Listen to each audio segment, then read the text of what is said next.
Stand down. Stand down. Who it be? It's nobody.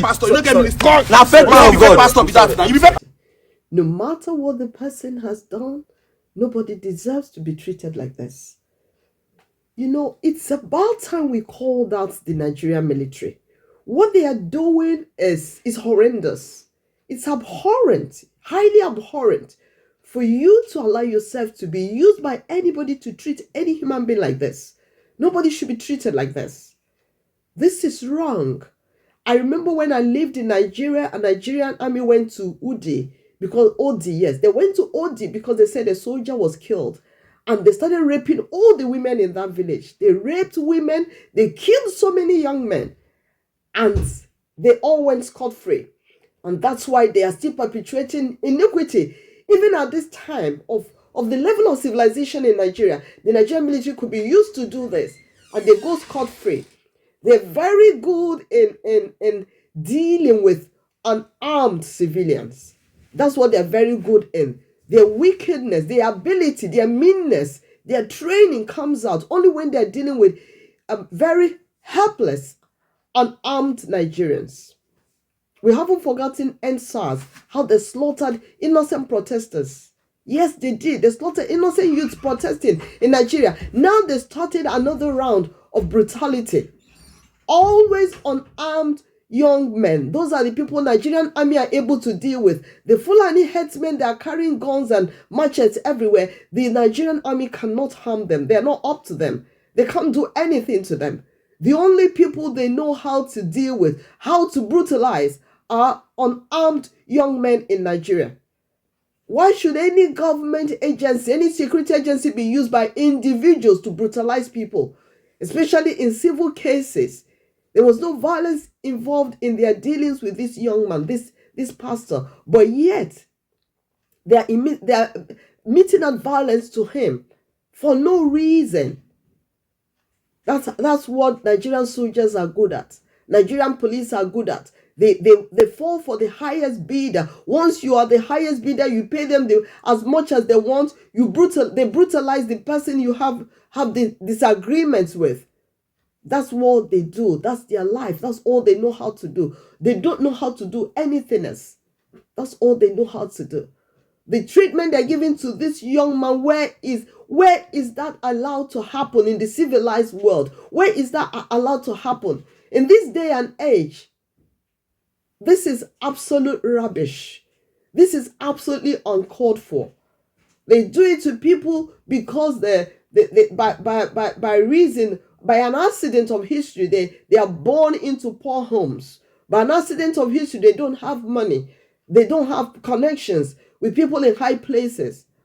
But you see, the interesting part of it is these men, these soldiers, and these young men that's using the soldiers to brutalize this young man, they will never go scot-free. Oh yes, they're inviting curses, a series of curses upon themselves.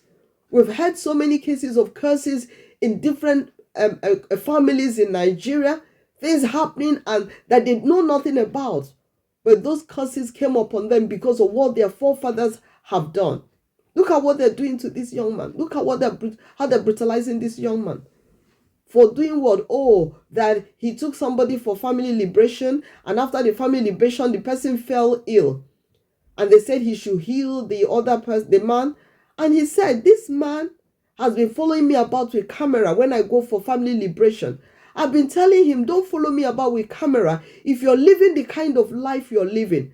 That's what he told the young man. He said, you're involved in fornication, you're involved in juju, you patronize native doctors. So don't follow me for the family liberations that I do. Stop following me. Because he understands spiritual things. He knows that the powers he's dealing with can come after that young man. He knows that. He said he'd been warning the young man, stop a life of fornication, stop a life of visiting native doctors. He said he had been warning the young man. The man continued with that lifestyle. So by the time he continued with that lifestyle, the consequences came upon him. The powers attacked him. And they're blaming this young man that he's the one that attacked the guy. It's okay, even if it's this young man that attacked the guy, even if he's the one that attacked the guy, is this what they should do to him? Is this the best way to handle it? The best thing should have been, call him, please. Let's do night vigil. Let's do prayers to set this man free so that the man can be healed of the illness.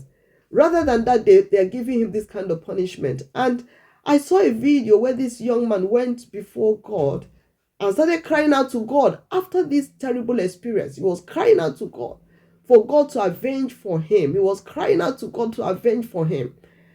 And now, if anything happens to these people, people will blame this young man and say he's the one, or he should forgive. But now they are doing this to him. Forgiveness is not in their dictionary. Forgiveness is not in their mind. Look at this young man in red. Look at the man in the blue t-shirt. Look at all of them. How they are brutalizing this young man. The brought soldiers, they too are brutalizing this very fragile looking young man. I don't know why Nigerian young men are so heartless. They are so heartless. Tomorrow a woman will marry this kind of man. I pity the kind of woman that marry this kind of men. I pity the kind of women that marry them. That's why their marriages never last. That's why they end up killing their wives, because their life is filled with violence.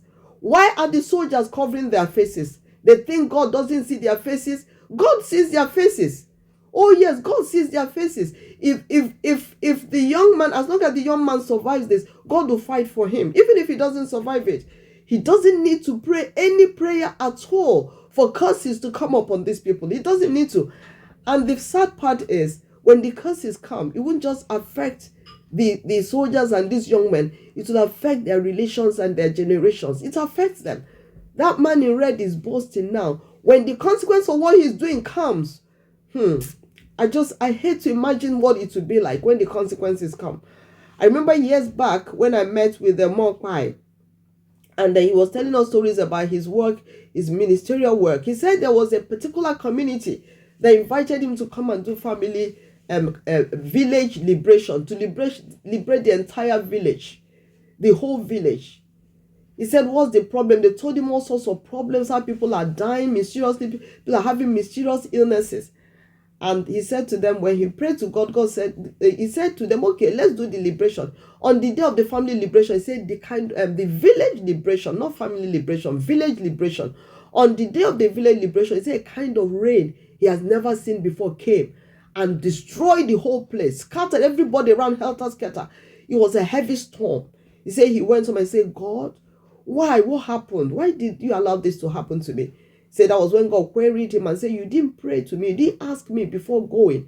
I would have told you not to go, because these people, a missionary came to their village to preach. They came after the missionary, wanted to kill the missionary. The missionary ran into a man's house. A man harbored the missionary, hit the missionary and said, no, you can't kill this man. They said the villagers killed the man, killed the missionary, and killed other people in the family. God released that curse upon them. Nobody needed to pray for that curse to trouble that village. If you come from such villages, you don't know why you're going through what you're going through. Well, this is the kind of thing that people do that brings curses to their generations, their families, and their villages. I hope we'll learn a lesson from this. I'll follow this up. I want an update to know what really happened afterwards. Thank you so much for watching. Please share this video and God bless you. This is Evangelist Jess. God bless you richly.